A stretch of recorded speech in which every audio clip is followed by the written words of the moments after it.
Hello! Another fun package has arrived. It's the Furibee Nebula 230 from Gearbest. And I have to say I was a little bit worried because if you look at the box, it's all a bit beaten up. A bunch of quads lately have come sort of double box. This didn't. But fortunately on the inside, let's slide it out, aside from this set of props here, it is all sort of safely encased in this foam and is only the second full-size drone I've had that's come with the props on. Although this didn't come with the antenna, so it's not quite ready to fly. But let's get out and have a look.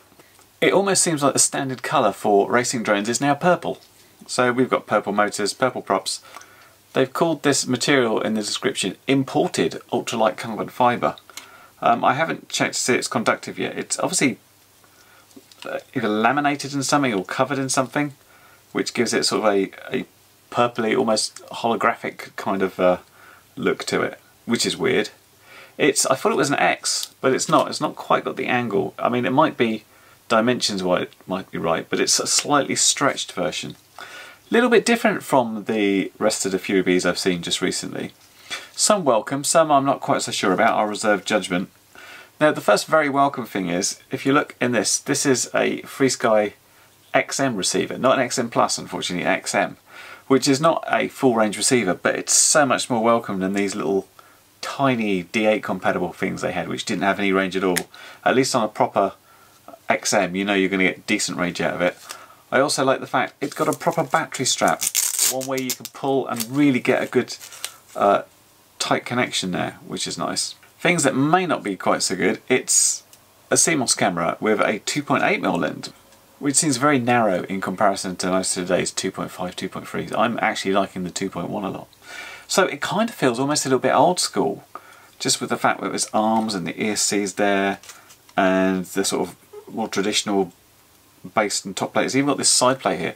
I mean, it looks very nice, and it's not too heavy for what it is. And you know, the stuff in there is not old. A normal Omnibus F4 board.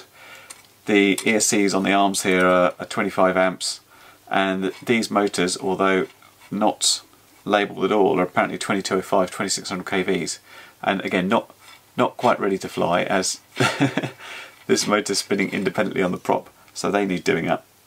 Another thing I've just noticed here, as I screw this in, this is twisting here, so we need to tighten these bits. But yeah, I mean, I need to get inside and bind it anyway, and we'll have a quick look, see what's going on there and see what needs adjusting. But it's got an integrated beeper and LED board, we like that. These props are 5042s, and it looks like the prop nuts go on certain directions for depending which way the motor's spinning. So all you get in the bag is literally this and one set of props. No instructions or anything, of course, and nothing else in the box. So let's set it up, let's get in Betaflight, let's see what's going on, and then we'll take it out for a fly. While I got the top off, a quick word about this. This is bound. Kind of really hard to get that bind button because this is really thick shrink wrap they've done it in. But the other thing to mention was the VTX here. You'll see it's got a little LED which is saying B1, and it was kind of tricky to work out how to work this. I think I've got it now, which is single push seems to change channel, double push in quick succession and you'll be able to go through the bands. And then a triple, I think, goes low, I don't know what O is, medium perhaps, low, medium, high, I'm guessing. But of course there's no instructions, so it's a little bit hard to tell. But I went through with my goggles and scanned each channel, so I think it ties up to another Furibee product where essentially band B is the same as band F. So the reason it's quite useful to work out what channel you want to be on is by the time the top goes back on, you'll notice that the holes aren't really aligned right. You can't see the screen anymore and you can't really get into that button to change it very easily. So it's not going to be super easy to change channel. Not impossible, but just a bit tricky. Certainly to see it as well. You have to be in the right angle, sort of looking backwards somehow along there. We'll just about get it for you. A bit tricky, get the right channel first time. Okay, so let's talk Betaflight, and I had a bit of a shock coming onto here. So 317, alright, that's not so bad, and my intention is always to fly these as they come. When I looked at ports, I found that there was no serial access set up, which I thought, well, that's a bit weird. What's it going to have in the configuration? It's going to be PPM or something? But I looked at the configuration and it's got nothing whatsoever at all. So it really is a bit of an incomplete setup. It's also got one shot 125, and to be fair, as far as the description goes, it doesn't mention if it runs D-shot or not, but you know, we should try it and see what happens. Anyway, so I am going to pick a port at random, and I'm going to choose UART6. So the last quad, the Dark Max, was documented as being on UART1, but it was actually on UART6, so we'll give it a bit of a guesstimate. We are on S-Bus. So just plugged in, and let's see if I've got stick response. Yay, that was handy. What a good guess. So I'm going to go ahead and add my modes here. For anybody that's interested, these are the way I do my modes.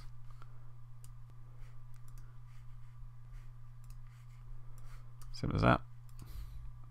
So as I've got the battery plugged in, let's see if the D-Shot 600 actually does work.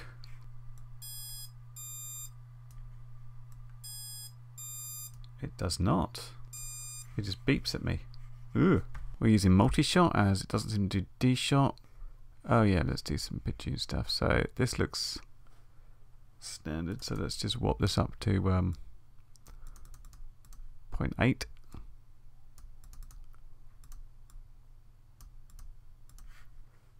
Set small angles default. A few people asked me exactly what small angle was and how you set it. It's the angle of, well, it's the max angle that you can arm the quad at. So if you're on a bit of a lean, which is often the case when you've got an underslung battery like this one, it won't arm.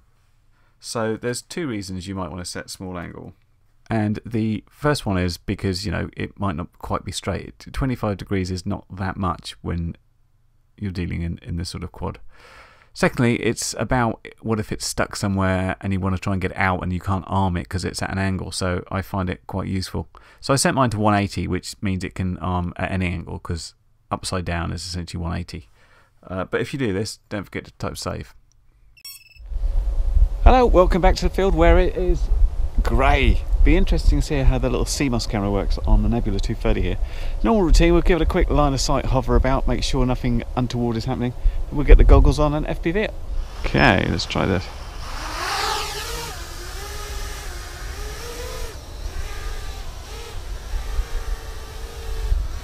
That's quite light.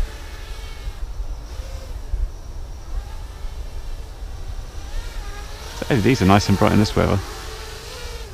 Let's have a quick punch, shall we? Jesus Christ, that's quite impressive. That went up a little faster than I anticipated. Do one more. Whoa, man alive, that's pretty impressive. Yeah, well, it is lightweight. Let's land it. Let's get those goggles on. Now I'm even more interested to see how it feels.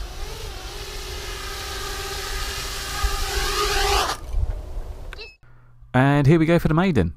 And there's two things that are really noticeable, and the one I really noticed immediately as I started flying was the narrowness of the camera angle. You can't quite tell as much in the DVR, but I took off and it felt like I was staring through a little tunnel. It looked really zoomed in, and I think this made the handling feel very strange.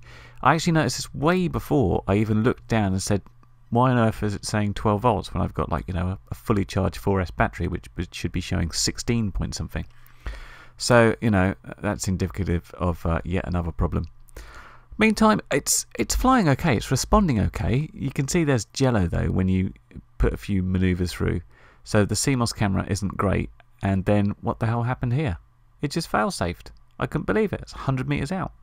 I collected it, I flew it again, and it seemed okay, there was no damage. Again, we're seeing a bit of jello here.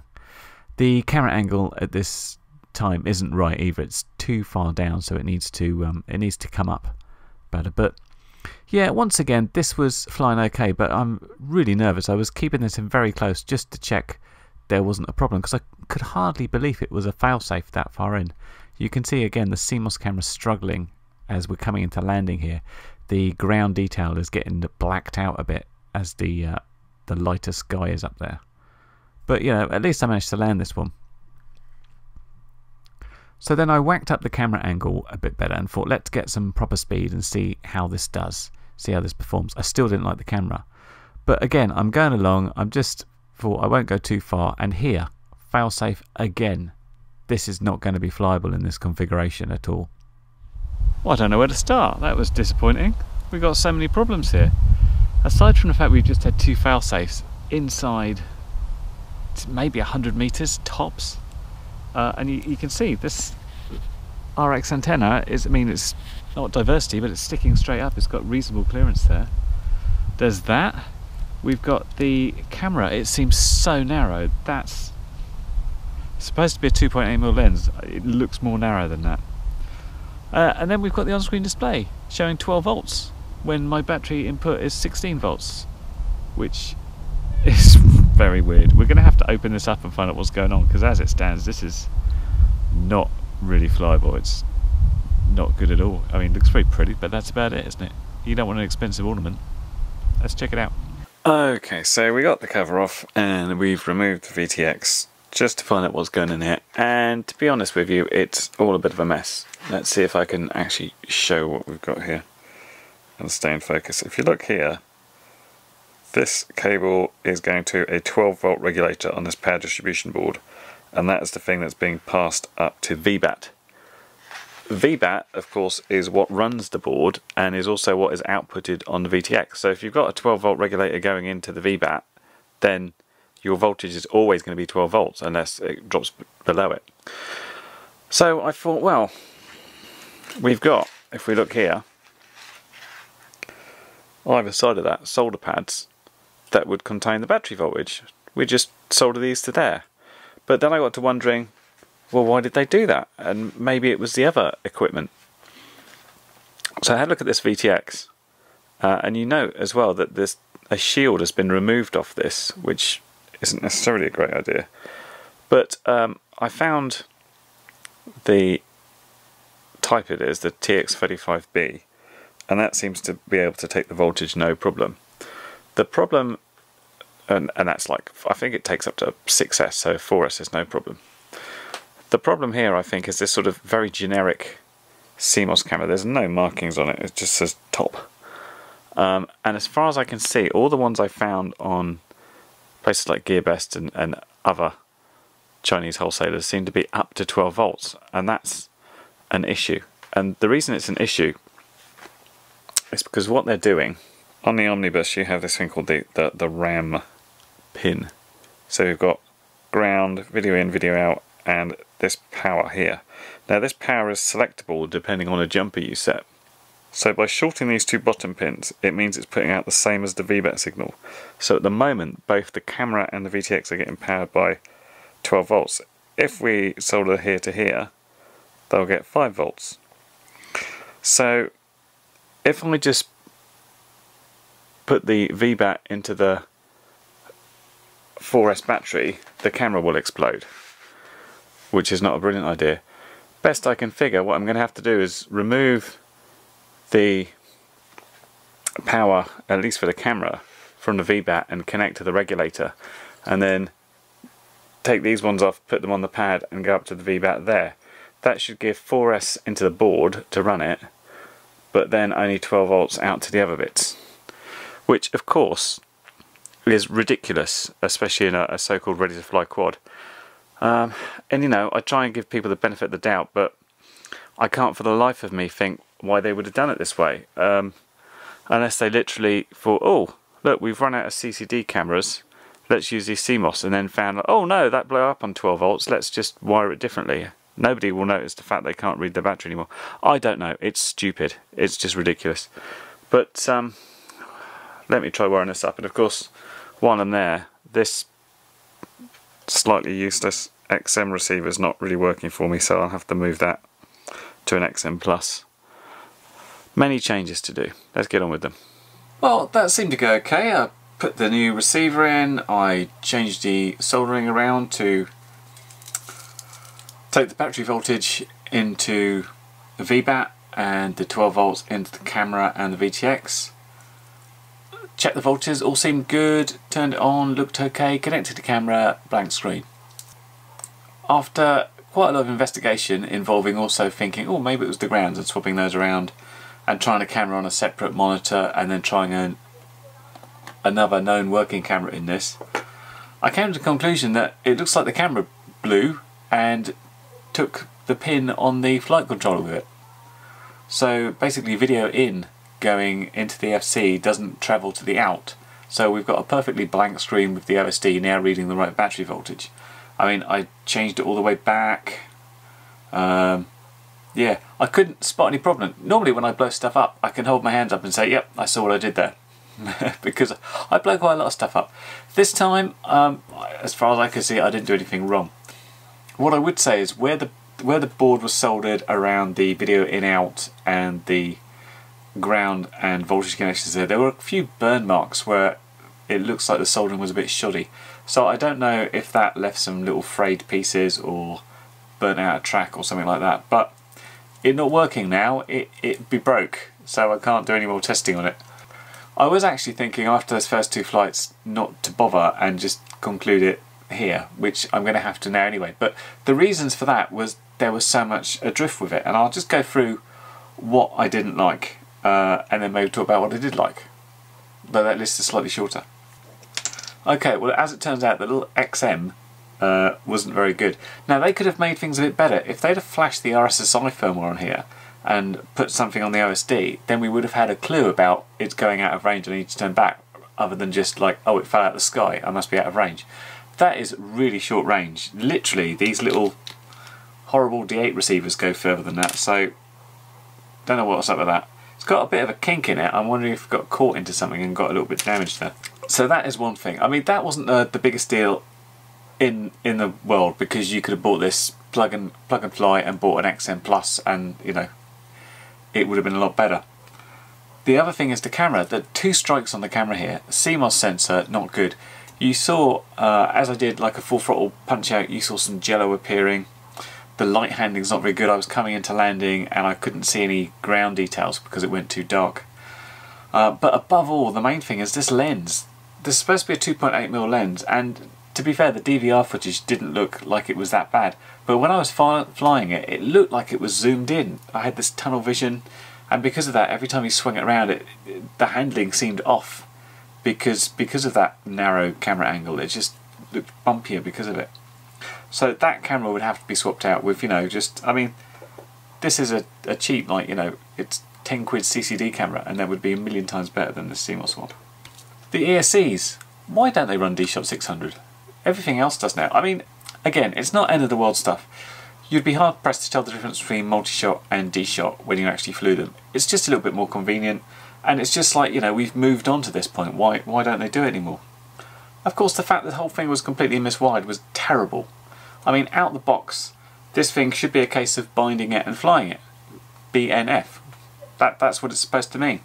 You didn't have a chance on this one. Nothing was set up on Betaflight. And if you set it up yourself, you'd have a completely wrong voltage information on the screen there. That's just not really acceptable.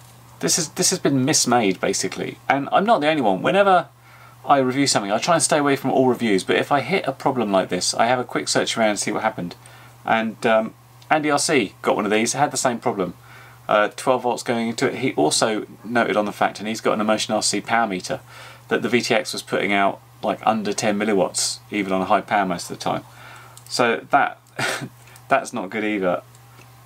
And the last thing I really wound me up a bit, not so much these props and motors, it's these prop adapters. Because they're so large like that, you can't put a normal spanner on it, and these don't really help get anything in there, so you have to end up using like a socket to get over there and undo them. Just regular bolts would have been fine. Aside from that, what did I like about it? It's very pretty. If you really like sort of iridescent purple, you'll like this, only if you don't want to fly it though. So could I recommend this? No, absolutely not. On multiple counts of failure, I can't. Even if I got this all working and flew it again, I knew pretty much that I wouldn't be recommending it, because it's just not going to be as good as the other ones. Even if it flew nicely, the camera issue, the setup issue, the ESCs just aren't as good as some of the other stuff out there. And things like one of my favourites recently, the Betaflight 210.